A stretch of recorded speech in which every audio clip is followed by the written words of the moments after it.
بسم اللہ الرحمن الرحیم، السلام علیکم۔ آپ دیکھ رہے ہیں سمیرہ خان آفیشیل، میں ہوں سمیرہ خان۔ آج میں اس وقت کامرا ایئر بیس کے اوپر کھڑی ہوں اور آج پاکستان کی ایئر فورس ہے، فضائیہ ہے، گو کہ ہماری تاریخ ان کے مارکوں سے بھری پڑی ہے، مگر پاکستان کو ایویشن میں خود کفالت کی طرف لے کے جانے والا جو اس وقت میں اگر سمبل کی بات کروں تو سب سے پہلا مارکہ ہمارا JF-17 تھنڈر ہے۔ JF-17 تھنڈر آپ کو بیک گراؤنڈ میں بھی نظر آ رہے ہوں گے۔ خصوصی طور پہ اگر میں بتاتی چلوں تو یہ میرے بیک گراؤنڈ میں عقب میں جو آپ JF-17 تھنڈر بلاک 2 دیکھ رہے ہیں، یہ وہ جہاز ہیں جو پاکستان نے نائجیریا کے حوالے کیے ہیں۔ 3 ایئر کرافٹس ہیں اور یہ 3 ایئر کرافٹس نائجیریا کے حوالے کیے جائیں گے۔ ان کے پائلٹس اور انجینئرز کا کنٹینجنٹ بھی اس وقت یہاں موجود ہے جو کہ ٹریننگ کے لیے تشریف لائے ہیں۔ پاکستان کا خود کفالت کی جانب یہ ایک بہت بڑا قدم ہے۔ نہ صرف انہوں نے جہاز اپنے خرچ پہ بنایا بلکہ اب وہی جہاز جو ہیں وہ دوسرے ممالک کو بھی ایکسپورٹ کیے جائیں گے۔ میرے ساتھ یہاں پر میں کوئکلی جاؤں گی، باقی باتیں ہم کریں گے ویلاگ میں۔ میرے 2 کولیگز بھی کھڑے ہیں، ہم اسلام آباد سے آج جب یہاں آئے، احمد منصور اور خالد محمود۔ احمد منصور بول نیوز نیٹ ورک کے ساتھ ہیں، خالد محمود ایکسپریس نیوز گروپ کے ساتھ ہیں، اور ان دونوں کے ساتھ میرا صحافت میں بھی تقریباً 12-13 سال کا جو سفر ہے وہ اکٹھا رہا ہے۔ احمد، سب سے پہلے میں آپ سے جاننا چاہوں گی کہ اس وقت ایک مورال بہت ہائی ہے قوم کا بھی اور فورسز کا بھی کہ پاکستان اب اس منزل کی جانب بڑھ رہا ہے کہ جس کا کبھی ہم صرف خواب دیکھا کرتے تھے، اور اس کو کہتے ہیں کہ دفاعی جو آلات حرب ہیں اس میں خود کفالت۔ تو آج آپ کو کیسا محسوس ہو رہا ہے؟ تھوڑا سا مجھے بیک گراؤنڈ بھی بتائیے گا۔ میں خالد صاحب سے بھی پھر سملر کوشچن کروں گی کہ JF-17 تھنڈر کیا بلا ہے جس نے لوگوں کی نیندیں حرام کی ہوئی ہیں؟ سمیرہ، یہ خوشی اس بات پہ بھی ہے کہ آپ بھی ان میں شامل ہوں گی کہ جب یہ بنیاد رکھی جا رہی تھی کم و بیش 2 دہائیاں پہلے، تو اس وقت بھی ہم آئے تھے۔ پہلا JF-17 جب رول آؤٹ ہوا تھا، بڑا ایک سماں تھا کہ پاکستان اس قابل ہو گیا۔ پھر جب پہلے 50 جہاز مکمل ہوئے بلاک 1 کے، ہم اس میں بھی آئے، پھر 100 کا سنگ میل۔ اب بلاک 2 کی جو پیداوار کا ہدف تھا، ٹارگٹ تھا، وہ اچیو ہو گیا۔ آج آخری جو اسکواڈن ہے بلاک 2 کا، وہ پاک فضائیہ میں شامل ہوا ہے، اور ڈوئل سیٹر ہیں۔ یہ ٹریننگ کے لیے، جیسے سب جانتے ہیں کہ اس کے لیے بھی استعمال ہوتے ہیں۔ اور سب سے اہم، رافیل جو بھارت میں آیا، اور اس کے ساتھ ہم دیکھ رہے تھے کہ پاکستان کیا کرے گا۔ تو پاکستان جو کرے گا وہ اس کی ایک ہلکی سی جھلک ہے کہ آج بلاک 3 ہم آغاز کر رہے ہیں اپنا جو JF-17 فائٹر بلاک 3 اس کی پروڈکشن کا، وہ خریدے گا، اس کو 5 سالوں میں ملیں گے، ہم نے خود بنانا ہے۔ اور ہم اسے آپ مطلب کچھ سمجھ کی بات نہیں، یہ چیزیں جو باتیں کی ہیں۔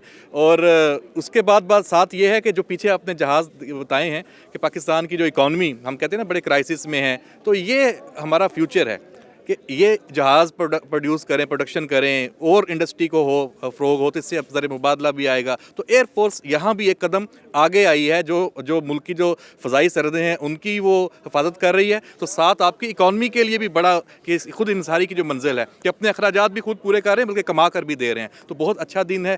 2 اہم سنگ میل ہیں۔ تو تقریب میں جیسے آپ نے دیکھا کہ چین جو تھا، اس کے سفیر وہ کتنے خوش تھے، پاکستان کی ایئر فورس کے حکام، یہاں کے جو ہمارے جو پائلٹس ہیں وہ یہاں پہ موجود تھے، میڈیا پرسنز تھے۔ تو جب خبر اب آپ کے ذریعے، ہمارے ذریعے عوام تک پہنچے گی تو وہ ان کے لیے بھی خوشی کا دن ہے۔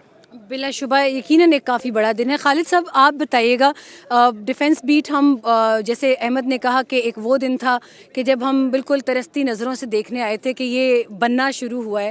آج کم و بیش 20 سال کا عرصہ پاکستان نے نکال لیا، وہ مشکل گزار لی۔ آپ پہلے اپنے محسوسات بھی بتائیے، اور کیونکہ بحیثیت ہم صرف صحافی نہیں ہیں، ہم اس قوم کے لوگوں میں بھی شامل ہوتے ہیں، تو ہمارے محسوسات اس وقت بہت ایک اعلیٰ درجے پر ہیں، بہت جذبات ہیں سب کے ساتھ مل کر۔ یہاں پر چینی سفیر اور چیف آف ایئر اسٹاف موجود تھے، اور ان کے جذبات بھی اسی طرح کے تھے کہ شدت تھی ایک، اور پاکستان کو اس مقام پر دیکھ کے بہت خوشی تھی۔ آپ سب سے پہلے مجھے یہ بتائیے کہ پاکستان کے آگے مزید اہداف کیا ہیں؟ پاکستان ستاروں سے بھی آگے گو کے جا سکتا ہے، مگر اس وقت امیجیٹ پاکستان کو جو چیلنجز درپیش ہیں دفاعی شعبے میں، اس میں JF-17 کے بعد آپ کیا سمجھتے ہیں کہ یہ سلسلہ چلتا رہے گا یا پاکستان کی کسی خاص ہدف پر نظر ہے رافیل کے مقابلے میں؟ جی دیکھیں جی، یہ تو آج پاکستان کے لیے انتہائی قابل فخر دن ہے۔ بحیثیت صحافی بھی اور بحیثیت قوم بھی ہمیں آج اس پر فخر کرنا چاہیے کہ آج ہم نے جدید ٹیکنالوجی میں ایک اور قدم رکھا ہے. بلاک 1 کے بعد بلاک 2 کی کامیابی ہوئی اور اس کے بعد اب بلاک 3 کا جو کام ہے وہ بھی شروع کیا گیا. ایک ایج حاصل ہوا تھا انڈیا کو رافیل طیاروں کی خریداری کے بعد, اور پاکستانی قوم میں شاید اس کے حوالے سے کچھ پایا جا رہا تھا, کچھ خدشات تھے کہ شاید ہم air force, Pakistan air force جو ہے وہ پیچھے رہ گئی ہے اور جدید ٹیکنالوجی میں انڈیا آگے چلا گیا ہے. یہ طیارے بلاک 3 کی جو تیاری ہے یہ ہمیں ایک مقابلہ کرنے کی جو عزم ہے اس کا اظہار کرتی ہے, کیونکہ آرمی چیف نے بھی آج یہی بات کی.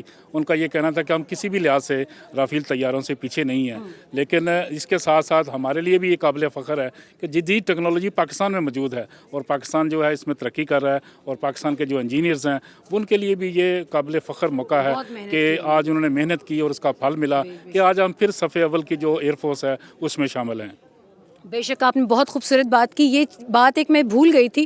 بہت شکریہ خالد صاحب, آپ نے مجھے ان لوگوں کا بھی یاد دلایا, انجینئرز جنہوں نے انتھک محنت کر کے, روز و شب کی محنت ہے اس میں, اور خاص طور پہ ابھی ہمارے ساتھیوں کو بھی چیف آف ایئر اسٹاف نے ایک چھوٹی سی بریفنگ دی. اس میں انہوں نے بتایا کہ جب یہ پینڈیمک آیا تو بھی پاکستان کے ان محنتی لوگوں نے اپنا کام چھوڑا نہیں, بلکہ انہوں نے شفٹس میں کام کیا, اور ایسی شفٹس میں کام کیا کہ پینڈیمک کے چیلنجز کو بھی فیس کیا, اور ایک شفٹ اگر دن کو ہے تو ایک رات کو ہے, اور انہوں نے اس خواب کو جو ہے وہ پایا تکمیل تک پہنچایا, اور اس خواب کا نام تھا JF-17 thunder. Block 2 to block 3 کا ٹریول جو ہے وہ پاکستان جو ہے it's on its journey now, اور if I am not wrong the roaring thunder in the air is all set to roar. اور پاکستان وہ جلد ہی دن دیکھے گا کہ جس میں خود کفالت سے, جیسے میں نے کہا کہ پاکستان پہلے یہ چیلنج تھا کہ ہم نے اپنے military equipment, military hard where کے اوپر جو خرچ ہے اس کو کم سے کم کیسے کرنا ہے, اور اس کو کم سے کم ہی نہیں کیا ہم نے, بلکہ اب ہم قومی خزانے کو بھی یہ بنا کے ملکوں میں بھیج رہے ہیں. میرا اور عدیل وڑائچ کا ایک ویلاگ آپ کو یاد ہوگا جو ہم نے JF-17 پہ کیا تھا, اور میں نے اس میں یہی بتایا تھا کہ یہ ایک بلا ہے جو کہ آپ کے سامنے آنے والی ہے, تو یہ آپ کے سامنے ہے, اور اب اس کا جو بلاک 3 کا سفر ہے وہ شروع ہو چکا ہے. اور اس خوشخبری کے ساتھ کہ جو بلاک 2 ہے اس کا ایک آرڈر پاکستان نے نائجیریا کو کمپلیٹ کر دیا, 3 جہاز بھیجے جا رہے ہیں, اور اس کے بعد مزید بھی ہے. اور میں آپ کو یہاں یہ بتا دوں کہ ان ملینز آف ڈالرز پاکستان کے قومی خزانے کو جو ہے وہ یہ کنٹریبیوشن آئے گی. یہ کچھ چھوٹی بات نہیں ہے. مین اسٹریم میڈیا کو بھی چاہیے کہ ہم یوٹیوبرز کے ساتھ مل کر ان چیزوں کو میکسیمم پاکستان کے عوام تک پہنچائیں. ہم بجائے مایوسی کی خبریں پھیلانے کے, ہم یہ خبریں اپنی قوم کو کیوں نہیں دیتے کہ جو حقیقت پر مبنی ہیں, جن میں کوئی گھڑ گھڑا کر کہانی نہیں بتانی ہے. یہ میں جس کی بات کر رہی ہوں یہ آپ کے سامنے وہ خواب جو ہے وہ شرمندہ تعبیر کھڑا ہے, اور یہ صرف پاکستان کا ہی کارنامہ نہیں ہے. اس میں جو ہمارا ہمسایہ ملک ہے چین, ان کی بہت بڑی کاوش ہے اس میں. آج ایئر چیف نے ان کا بھی شکریہ ادا کیا. کچھ دیر پہلے بریفنگ میں ایئر چیف نے کہا کہ پاکستان اگر پینڈیمک میں یہ جہاز کی پروڈکشن اور اس نے کام نہیں بند کیا تو پاکستان پھر بہت ہی اعلیٰ قوم ہے, اور یقیناً اس میں کوئی شک نہیں ہے. انشاءاللہ تعالیٰ آپ کے ساتھ دوبارہ ملاقات ہوگی. آج کامرا ایئر بیس سے خصوصی ویلاگ آپ سب کے نام جو JF-17 تھنڈر کے دیوانے ہیں, مستانے ہیں اور متوالے ہیں.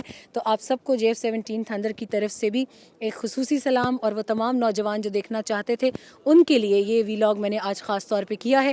میں یہاں موجود تھی انڈس نیوز کی کوریج کے لیے بھی, مگر آپ لوگوں کے لیے یہاں سے اگر میں یہ ویلاگ نہ کرتی تو بہت بڑی زیادتی ہو جاتی. تو یقیناً میری قوم اس خوشخبری میں شریک رہے کہ آج پاکستان نے ایک بہت بڑا میدان مارا ہے. ہم مل کر پاکستان کے لیے دعا کرتے ہیں کہ پاکستان کا جھنڈا اسی طرح تا حیات اونچا رہے. آپ عقب میں جو پاکستان کا جھنڈا دیکھ رہے ہیں اس کو دیکھ کر میرے ساتھ مل کر دعا کیجیے کہ پاکستان تا ابد تا قیامت سلامت رہے. پاکستان زندہ باد.